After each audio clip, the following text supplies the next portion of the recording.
Hello बच्चों, कैसे हैं आप सभी। उम्मीद करती हूँ आप सभी बहुत अच्छे से होंगे। कक्षा की शुरुआत करते हैं। पाठ है हमारा निबंध लेखन।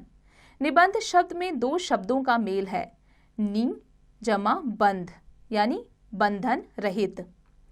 परिभाषा: निबंध उस गद्य रचना को कहा जाता है जिसमें किसी विषय पर अपने विचार प्रकट किए जाते हैं। अर्थात निबंध विचार प्रकट करने का साधन है। किसी भी एक विषय पर जब लेखक अपने विचार प्रकट करता है उसे निबंध कहते हैं।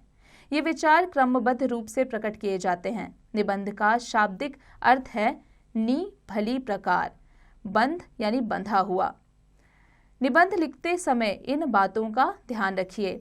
विषय निर्धारित कीजिए, उस विषय पर जानकारी जमा कीजिए, निबंध की रूपरेखा तैयार कीजिए, अपने विचारों को स्पष्ट तौर पर प्रकट कीजिए, विषय के अनुसार भाषा का प्रयोग कीजिए, मुहावरे तथा सूक्तियों का प्रयोग भी कीजिए। विचारों का क्रम बना रहे, वर्तनी तथा विराम चिन्ह का ध्यान रखिए। मेरा भारत महान। हमारा देश बहुत विशाल है। उत्तर में खड़ा हिमालय इसके उन्नत ललाट पर मुकुट की भांति सुशोभित है। हिमालय से निकली अनेक नदियां इस धरती की प्यास बुझाती है। दक्षिण में सागर इसके चरण धोता है। हमारे देश में ही कश्मीर, नैनीताल, शिमला, दार्जिलिंग जैसे अनेक सुंदर पर्वतीय स्थल है। अपनी मातृभूमि भला किसे प्रिय नहीं लगती। जिस धरती पर मनुष्य ने जन्म लिया, जिसका अन्न जल ग्रहण करके उसके शरीर का निर्माण हुआ, उसके प्रति यदि उसका लगाव नहीं तो ऐसा मनुष्य कहलाने योग्य नहीं है। वह तो पशु के समान है। हमारे देश की सबसे बड़ी विशेषता है अनेकता में एकता। अनेक भाषाओं, धर्मों और जातियों वाला यह देश विश्व में अनूठा है। हमारा कर्तव्य है कि हम सब मिलजुल कर रहें तथा सभी धर्मों का सम्मान करें, तभी हमारा देश उन्नति के शिखर पर पहुंच सकेगा। समय का सदुपयोग। विद्यार्थी जीवन में समय बहुत ही उपयोगी है। इस समय में वे अपने भविष्य के जीवन की नींव को खड़ा करके सफलता की ओर बढ़ते हैं, परंतु आजकल विद्यार्थी समय को व्यर्थ की बात कहकर टाल जाते हैं, जो कि सरासर गलत है। टाल मटोल, हंसी मजाक और सैर सपाटे में समय नष्ट करने वाले छात्र छात्राओं को तो पछताने का भी अवसर नहीं मिलता। हर काम के लिए समय निश्चित होना चाहिए तथा कोई भी कार्य असमय नहीं करना चाहिए। जिन विद्यार्थियों के काम करने का कोई निश्चित समय नहीं होता, वे कायर और आलसी बन जाते हैं। जो अपने अपने समय के एक एक क्षण का सदुपयोग करता है वही भाग्यवान होता है। ऐसा विद्यार्थी जीवन में सुखी एवं संतुष्ट रहता है। जन्म से प्रायः सभी व्यक्ति एक जैसे ही होते हैं, परंतु समय के सदुपयोग में जो व्यक्ति जितना कुशल होता है वह जीवन में उतना ही उन्नति करता है। परिश्रम का महत्व। परिश्रम ही जीवन की प्रत्येक सफलता का रहस्य है। इस जीवन में तथा संसार में कुछ भी ऐसा नहीं है जो असंभव हो। परिश्रम करके मनुष्य असफल से सफल हो जाता है। परिश्रम का अर्थ यह नहीं कि बेकार ही हम किसी काम को करते जाएं।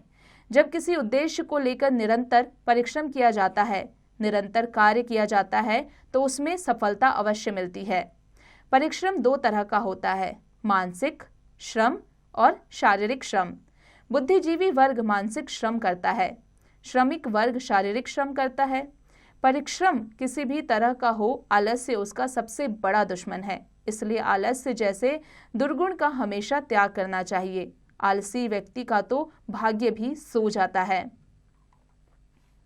व्यायाम का महत्व।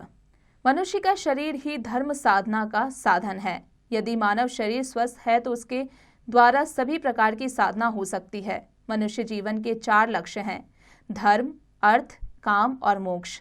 इन चारों का मूल आधार स्वास्थ्य ही है। शरीर को स्वस्थ रखने के लिए व्यायाम ही आवश्यक है और दुर्बल व्यक्ति न तो स्वयं की, न अपने परिवार की तथा न ही अपने राष्ट्र की सेवा कर सकता है।